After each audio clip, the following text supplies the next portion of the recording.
दोस्तों आज हम एक ऐसे विषय में बात करने वाले हैं जिसकी बहुत ज़्यादा डिमांड है और लोग ये पूछ रहे हैं कि आखिर कोरोना कब ख़त्म होगा। तो लीजिए मैं आपके सामने हाजिर हूं और आपको बताऊंगा कि कोरोना कब ख़त्म होगा, कैसे ख़त्म होगा और क्यों ख़त्म नहीं हो रहा है और उसकी क्या वजह है। तो वो तमाम चीज़ें मैं आपको बताऊंगा। तो सबसे पहले मैं आपको बताता हूं, ये देखिए लिखा हुआ है लापरवाही।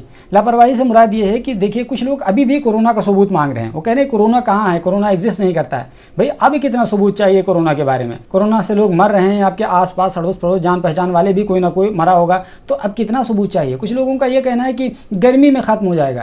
भाई गर्मी में अगर ख़त्म हो जाता तो ये भी जो फिलहाल पीक है गर्मी का, अभी तक तो ख़त्म हो जाना चाहिए था, तो क्यों नहीं ख़त्म हुआ? तो ये भी एक कोरा अफवाह निकला।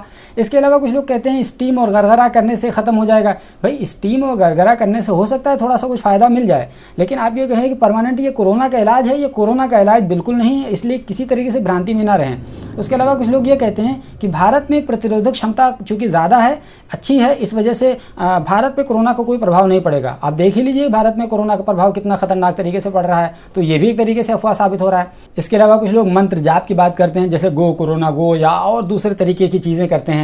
जैसे आपने देखा होगा कि कुछ लोग गौमूत्र पार्टी करते हैं, जैसे रामदास अठावले ने गो कोरोना गो की बात कही थी।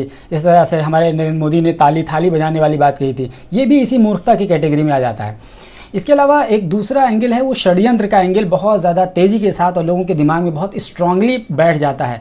कुछ लोगों की दिमागी साजिश है, वो कहते हैं दवा कंपनियों की साजिश है। अरे भाई कितनी दवा कंपनियां साजिश करेंगी? उसके अलावा कुछ लोग तो ये भी कहते हैं कि 5G की टेस्टिंग की वजह से हो रहा है। भाई 5G की टेस्टिंग से हो रहा है नहीं हो रहा है, इसके लिए हमने एक सेपरेट वीडियो बनाया है, हम लास्ट में उसका पॉपअप दे देंगे, आप देख लीजिएगा कि 5G की टेस्टिंग की वजह से हो रहा है या नहीं हो रहा है। अच्छा, लेकिन फ़िलहाल की जो स्थिति ये है कि ये महामारी है कुल मिलाकर के कहें तो, और ये ऐसी महामारी है जिस तरह से आज से लगभग 100 साल पहले यानी 1918-20 के आसपास जो स्पेनिश फ्लू फैला था और इससे भारत भी प्रभावित हुआ था, इसको बॉम्बे फ्लू कहा गया था। तो इसी तरीके की एक महामारी है। फ़िलहाल वास्तविकता यही है, इससे कोई इनकार नहीं कर सकता है। आगे देखते हैं ये पैंडेमिक स्टेजेस क्या होते हैं। दरअसल एक को कहते हैं आउटब्रेक, दूसरा कहते हैं एपिडेमिक और तीसरा पैंडेमिक।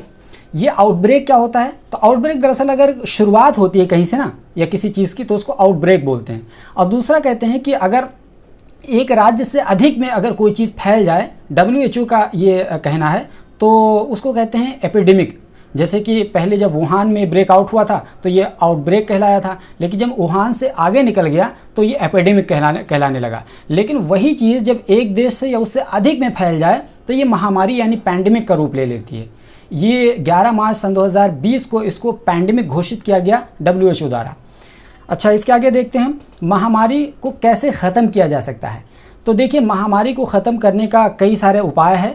एक तो ये है कि इसको कंट्रोल किया जा सकता है, जिस तरीके से TB वगैरह को कंट्रोल कर लिया गया है तो इसको कंट्रोल किया जा सकता है। और दूसरा ये है कि इसको एंडेमिक कंडीशन में लाया जा सकता है। एंडेमिक कंडीशन का मतलब ये होता है कि बीमारी का स्तर कम हो जाए, जहाँ चिंता की कोई बात ना हो, जैसे डेंगू चिकनगुनिया आदि वगैरह।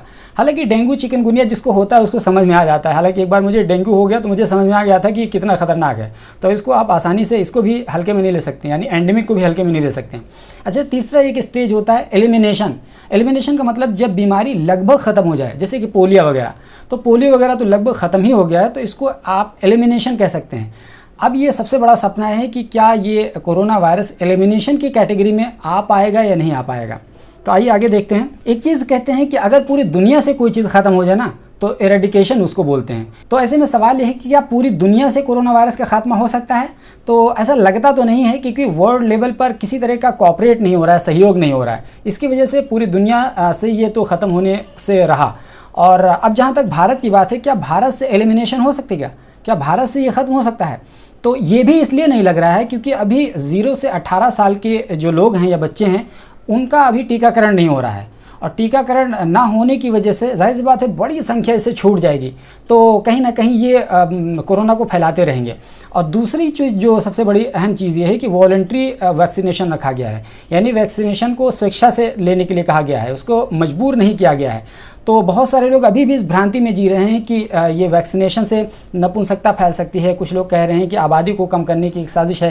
अलग अलग तरीके की भ्रांति में लोग जी रहे हैं, इस वजह से वैक्सीनेशन नहीं करा रहे हैं, वैक्सीन नहीं ले रहे हैं। और सच बात यह है कि वैक्सीनेशन ठीक से हो भी नहीं पा रहा है, बहुत स्लो चल रहा है और वैक्सीन उपलब्ध भी नहीं हो रही है। तो इस वजह से ऐसा लग नहीं रहा है कि आसानी के साथ ये एलिमिनेशन हो पाएगा, यानी भारत से इसका खात्मा हो पाएगा। हाँ, अलबत्ता इसको कंट्रोल ज़रूर कर सकते हैं। अब कंट्रोल कैसे कर सकते हैं? इसको एंडेमिक पोजीशन में लाके कंट्रोल कर सकते हैं। एंडेमिक, जैसा कि मैंने पहले ही बताया कि बीमारी का वो स्तर जिसमें बहुत ज़्यादा चिंता की बात ना हो, उसको एंडेमिक कहते हैं। तो एंडेमिक कंडीशन में लाके इसको ख़त्म ज़रूर कर सकते हैं, लेकिन वो कैसे ख़त्म कर सकते हैं? वो सिर्फ और सिर्फ सिस्टम को बेहतर करके, अच्छा बना करके ही कर सकते हैं। लेकिन जिस हिसाब से फ़िलहाल भारत का सिस्टम है, लगता नहीं है कि इसको कंट्रोल किया जा सकता है। आप देखिए कि हर हॉस्पिटल के आगे लोग चीख रहे हैं, चिल्ला रहे हैं, लोग दर-दर की ठोकरें खा रहे हैं, लेकिन कोई सहायता देने के लिए तैयार नहीं है। तो इसको कैसे कंट्रोल किया जा सकता है? इसको एंडेमिक कंडीशन में कैसे लाया जा सकता है? ये भी बहुत बड़ी चुनौती है फिलहाल भारत के सामने। अच्छा, इसको एंडेमिक कंडीशन में लाने के लिए हर्ड इम्यूनिटी का होना बहुत ज़रूरी है। अब ये हर्ड इम्यूनिटी क्या होती है? ये अगले चार्ट में देखिए। ये देखिए हर्ड इम्यूनिटी क्या है। तो अब इसमें हर्ड इम्यूनिटी को आप आसानी के साथ समझ लीजिए, इसको कंफ्यूज मत होइएगा। बहुत आसानी के साथ मैं आपको समझा दूंगा कि बेसिकली हर्ड इम्यूनिटी आपने बहुत सुना होगा, लेकिन हर्ड इम्यूनिटी दरअसल है क्या चीज़, इसको आसानी के साथ समझ लीजिए। ये देखिए, ये आपका कोरोना वायरस है। ये कोरोना वायरस है, ये पहली लहर में बहुत सारे लोगों को उसने इन्फेक्ट किया होगा। ये जितने लाल दिख रहे हैं ना, ये मान के चलिए ये इन्फेक्टेड हैं, यानी इनको कोरोना वायरस हो गया। और जितने ग्रीन दिख रहे हैं, इनको नहीं हुआ है। तो जाहिर सी बात है, पहली जो लहर थी उसमें बहुत सारे लोग कोरोना वायरस से मुतासिर हो गए, इन्फेक्टेड हो गए। मान लो 2-3 लोग बच गए। अच्छा, 2-3 लोग जो बच गए, वो जब दूसरी लहर में आए, तो दूसरी लहर में ये देखिए कुछ लोग सफ़ेद हैं, कुछ लोग लाल हैं और कुछ लोग ये ग्रीन कैटेगरी में हैं। तो जो लोग सफ़ेद दिख रहे हैं, ये वही लाल लोग हैं जो बच गए थे और इनके अंदर प्रतिरोधक क्षमता पैदा हो गई, यानी एंटीबॉडी इनके अंदर बन के पैदा हो गई है। तो वही लोग ये यहाँ पर बचे हुए हैं। और जो लोग नहीं मुतासिर थे, या जैसे ये ग्रीन की कैटेगरी में ये लोग नहीं मुतासिर थे, तो ये दूसरी लहर में ये रेड की कैटेगरी में आ गए। लेकिन यहाँ पर अभी भी कुछ लोग बच गए।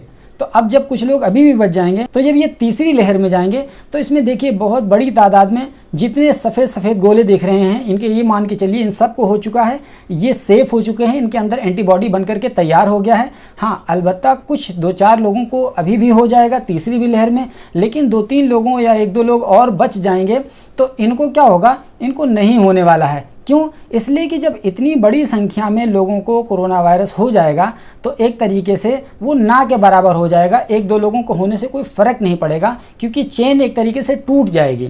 तो ये हर्ड इम्यूनिटी कहलाता है। ये हर्ड इम्यूनिटी इसी को कहते हैं, यानी जब तक अधिक से अधिक लोगों को, WHO का कहना है कि अगर 60 से 70% के लोगों को अगर उनके अंदर एंटीबॉडी बनकर के तैयार हो गया है, तो वो समझ लिए कि हर्ड इम्यूनिटी पैदा हो गया है। और हर्ड इम्यूनिटी होने की सूरत में आप आसानी के साथ अपने आप को कोरोना वायरस से बचा सकते हैं। अब यहाँ पर आप देख सकते हैं कि एंटीबॉडी कैसे बनता है। तो देखिए बेसिकली एंटीबॉडी 2 तरीके से बनता है। कहा जाता है इन्फेक्शन या इंजेक्शन। तो इन्फेक्शन यानी अगर किसी को इन्फेक्शन हो गया हो, तो एंटीबॉडी बन के उनके जिस्म में तैयार हो जाएगा। लेकिन अगर इन्फेक्शन नहीं हुआ है, तो इंजेक्शन के ज़रिए से एंटीबॉडी आपको देना पड़ेगा, यानी वैक्सीन के ज़रिए से आपको एंटीबॉडी आपके जिस्म में बनाना पड़ेगा। हम इस पर एक पूरा सेपरेट वीडियो बना देंगे कि बेसिकली ये एंटीबॉडी कैसे काम करता है, एंटीबॉडी कैसे बनाया जाता है, एंटीबॉडी का पूरा काम क्या है। इसको हम किसी दिन डिटेल में, बल्कि इसके बाद ही हम इसको डिटेल में समझा देंगे, तो आपको समझ में आ जाएगा ये बेसिकली एंटीबॉडी का खेल क्या है, एंटीबॉडी हमारे जिस्म में क्या काम करता है।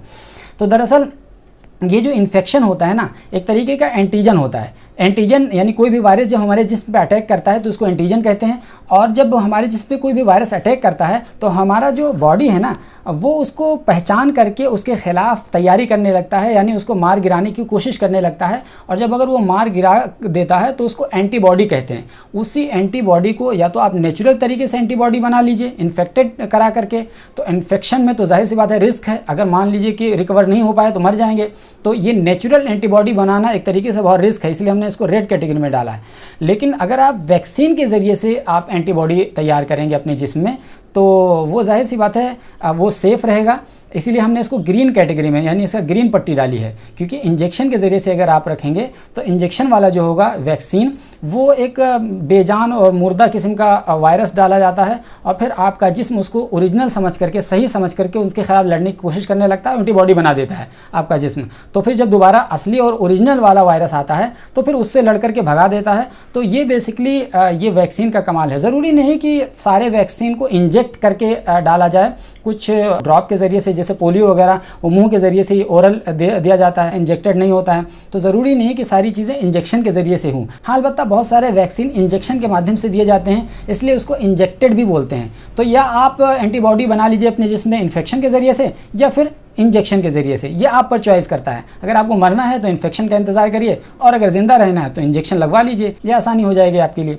अब आगे देखते हैं, ये जो हर्ड इम्यूनिटी की अभी मैं बार बार बात कर रहा था, ये हर्ड इम्यूनिटी WHO के मुताबिक इसका थ्रेशोल्ड क्या है। थ्रेशोल्ड मतलब इसकी दहलीज क्या है, यानी कितने % अगर हर्ड इम्यूनिटी समाज में पैदा हो जाए तो इसका खतरा कम हो जाएगा या इसका खतरा ना के बराबर हो जाएगा। तो WHO का ये कहना है कि अगर कोरोना वायरस की हर्ड इम्यूनिटी अगर 60 से 70% लोगों के अंदर पैदा हो जाए, यानी एंटीबॉडी पैदा हो जाए, तो ये मान के चलिए कि इसको आप सुरक्षित कह सकते हैं, इससे बहुत ज़्यादा चिंता की बात नहीं है। आपको ये बात बता दूँ यहीं पर रुक करके कि इजराइल ने वैक्सीनेट बहुत कामयाबी के साथ कर लिया है। वहाँ एक तरीके से हर्ड इम्यूनिटी डेवलप्ड हो चुकी है, ऑलमोस्ट 90% से ऊपर के लोगों को वहाँ वैक्सीनेट कर दिया गया है। तो इसलिए इजराइल एक तरीके से सेफ कैटेगरी में आ जा रहा है। और यूरोपियन कंट्रीज़ का यह कहना है कि हम अगस्त तक हर्ड इम्यूनिटी ले आएंगे, क्योंकि वहाँ बहुत तेज़ी के साथ वैक्सीनेशन शुरू हो गया है। इसके अलावा अमेरिका का ये कहना है कि जुलाई तक ये हर्ड इम्यूनिटी का जो क्राइटेरिया है उसको फुलफिल कर लेंगे। अब बचेंगे अफ्रीकन कंट्रीज़, क्योंकि अफ्रीकन कंट्रीज़ को कोई वैक्सीन देने वाला नहीं है और बहुत ही गरीब देश हैं, उस पर कोई ध्यान देने वाला नहीं है। हाँ, जब चाइना उसको डेथ ट्रैप में फंसाने की कोशिश करता है तो बहुत दौड़ दौड़ करके जाता है, लेकिन जब वैक्सीनेशन की बात आती है, कोई हेल्प की बात आती है, तो कोई गरीब कंट्रीज़ के पास नहीं जाता है। और ये सबसे बड़ी चुनौती है अफ्रीकन कंट्रीज़ के लिए। हालांकि सिर्फ अफ्रीकन कंट्रीज़ के लिए चुनौती नहीं है, अगर अफ्रीकन कंट्रीज़ किसी तरीके से वो बच गए, और जाहिर सी बात है अगर वहाँ कोरोना दोबारा से रह गया और तो वो नए तरीके से म्यूटेट करेगा, नए वेरिएंट्स छोड़ेगा, और फिर दोबारा से दुनिया को एक नए आफत का और मुसीबत का सामना करना पड़ेगा। इसलिए दुनिया के लिए भलाई इसी में है कि वो गरीब देशों को एक साथ लेकर के चले, वरना तो हम तो डूबे हैं सनम, खुद तुमको भी ले डूबेंगे, ये वाली स्थिति हो जाएगी। अब आइए देखते हैं भारत में इम्यूनिटी प्रतिशत कितनी है, क्योंकि अभी WHO के जैसे मैंने बताया कि 60 से 70% अगर इम्यूनिटी हो जाती है तो इसको सेफ जोन में कहा जा सकता है। लेकिन भारत में कितनी है ये आइए दिखाते हैं आपको। तो भारत में सीरोलॉजिकल सर्वे यानी सीरो सर्वे उसको बोलते हैं, ये बेसिकली इसी इम्यूनिटी को लेकर के ये सर्वे करता है। और ये कौन सर्वे कराता है? ये ICMR, यानी बेसिकली हर देश कराते हैं, लेकिन अपने देश का ICMR कराता है, Indian council of medical research, ये कराता है। तो इसके अनुसार जो दिसंबर जनवरी में जो सर्वे कराया गया था वो 21.4% यानी भारत में इम्यूनिटी डेवलप हो चुकी है। ये सीरोलॉजिकल सर्वे का आंकड़ा है। उसके अकॉर्डिंग 21.4% लोगों के अंदर एंटीबॉडी बनकर के तैयार हो गई है, जो कि अभी 60 से 70% का जो ये आंकड़ा है उससे काफ़ी दूर है। अगर 60 से 70% का आंकड़ा छू लेगा तो भारत एक तरीके से कह सकते हैं कि सेफ जोन में आ सकता है। अभी फिलहाल भारत सेफ जोन में नहीं है। और आपको मैं बताऊं, ये जो सर्वे लिया गया है ये बहुत छोटा सा सिंपल लिया गया है। ये 25 से 30 हज़ार लोगों का सिंपल सर्वे लिया गया है। हालांकि छोटा सा सर्वे है, लेकिन अलग अलग जगहों से लिया गया है, तो ये मान के चलिए ऐसा कहा जा सकता है कि ये सर्वे काफ़ी हद तक ये ठीक ठाक है। अब आगे देखते हैं कि भारत में टीकाकरण की हालत क्या है। तो आपको मैं बता दूं कि अब तक जो पहला डोज भारत को दिया गया है वो 13.25 करोड़ लोगों को पहला डोज भारत में टीके का दे दिया गया है। आप ये सोचिए कि भारत में जो इतनी बड़ी जनसंख्या है, यानी 137 करोड़ की जो जनसंख्या है, अगर उसमें अभी सिर्फ और सिर्फ 3.25 करोड़ लोगों को टीका लगाया गया है, तो आप सोचिए कि कितने दिन लगेंगे ये टीकाकरण में। और आपको मैं बताऊं यहाँ पर कि 180 करोड़ वैक्सीन के डोज की ज़रूरत है, क्योंकि वैक्सीन की शॉर्टेज है इंडिया में। अब उसके लिए क्या करना पड़ेगा? उसके लिए जाहिर सी बात है इंपोर्ट करना होगा। आपको मैं बताऊं कि इससे पहले भारत ने उछल करके लोगों को बांट दिया था, और जब आपकी खुद की ज़रूरत पड़ रही है तो भारत के पास ठीक से टीका ही नहीं है। और टीकाकरण अगर ऐसे ही चलता रहा जिस तरीके से ये व्यवस्था चल रही है, तो टीकाकरण करने में पूरी तरीके से 1 साल लग जाएगा। अब आप सोचिए कि कितना लंबा वक्फा लग सकता है। आप यही सोच करके आपकी सांस फूलने लगेगी। आगे देखते हैं। देखिए, सबसे बड़ा सवाल ये है कि भारत में हालात कब तक ठीक हो सकते हैं। ये ऐसा सवाल है जो हर एक आदमी के दिमाग में इस वक्त चल रहा है। तो अब तक तमाम रिपोर्ट्स और टीकाकरण को देखते हुए हम इस नतीजे पर पहुंचे हैं कि सितंबर 2021 तक हालात ठीक हो सकते हैं, यानी सितंबर अक्टूबर तक हालात ठीक हो सकते हैं, यानी लगभग 4 से 5 महीने मान के चलिए। इस बीच में किसी तरह की कोई छूट देने की गुंजाइश नज़र नहीं आ रही है। अब आखिर में एक सबसे बड़ा सवाल ये है कि मौजूदा हालात में कोरोना से कैसे जीत हासिल की जा सकती है। तो ये देखिए, हमने एक मैप बनाया है और इसमें हमने तिरंगे को रख दिया है, और तिरंगे में हमने सबसे पहले लिखा है पॉलिटिकल विल। पॉलिटिकल विल मतलब होता है राजनीतिक इच्छा शक्ति। तो जब तक राजनीतिक इच्छा शक्ति नहीं दिखाएंगे तब तक कुछ होने जाने वाला नहीं है। और राजनीतिक इच्छा शक्ति भाई साहब लोग कहीं और दिखा रहे हैं। बंगाल में दिखाए हुए थे, खूब बिहार में दिखाए, यानी अलग अलग जगहों पर राजनीतिक इच्छा शक्ति दिखा रहे हैं। बैंकों को बेचने में दिखा रहे हैं, और अलग अलग तरीके की राजनीतिक इच्छा शक्ति दिखा रहे हैं। लेकिन चीज़ों को अच्छे से कंट्रोल करने के लिए राजनीतिक इच्छा शक्ति नहीं दिखा पा रहे हैं। ये सबसे बड़ी दुखद खबर है। अच्छा, दूसरी चीज़ ये है कि जीनोम सीक्वेंसिंग अगर आप कर लेंगे तो आसानी के साथ इस पर काबू पाया जा सकता है। इस पर हमने पूरा एक वीडियो बनाया हुआ है, जीनोम सीक्वेंसिंग क्या है, इन तमाम चीज़ों के बारे में अगर आपको देखना है तो अभी मैं एक लास्ट में पॉपअप दे दूंगा उस वीडियो का, वो सब देख सकते हैं। इसके अलावा लार्ज स्केल पर वैक्सीनेशन आपको करना होगा, यानी बड़े पैमाने पर आपको टीकाकरण करना पड़ेगा। ये तीनों चीज़ें अगर बड़े पैमाने पर नहीं होती हैं, यानी पॉलिटिकल विल नहीं होता है, राजनीतिक इच्छा शक्ति नहीं होती है, जीनोम सीक्वेंसिंग नहीं होती है और लार्ज स्केल पर वैक्सीनेशन नहीं होता, तो मान के चलिए कि भारत में कोरोना की स्थिति ऐसी ही भयावह रहने वाली है, ये खत्म होने की स्थिति में नहीं है। कोरोना से कैसे निजात हासिल की जा सकती है, जीनोम सीक्वेंसिंग क्या है, ये इन तमाम चीज़ों के बारे में हमने इस वीडियो में बताया है। ये वीडियो आप ज़रूर देख लीजिए, आपसे गुजारिश है। तो उम्मीद करते हैं कि दोस्तों हमारी ये वीडियो आपको पसंद आई होगी। अगर पसंद आई है तो हमारे चैनल को सब्सक्राइब कर लीजिए और ज़रूर सब्सक्राइब कर लीजिए, क्योंकि हम इसी तरह की वीडियोज़ आपके सामने लाते रहते हैं। और बगल में घंटी का आइकन बना होगा, उसको दबा दीजिए ताकि जैसे ही मैं वीडियो अपलोड करूँ फ़ौरन इसकी जानकारी आपको मिल जाए। धन्यवाद।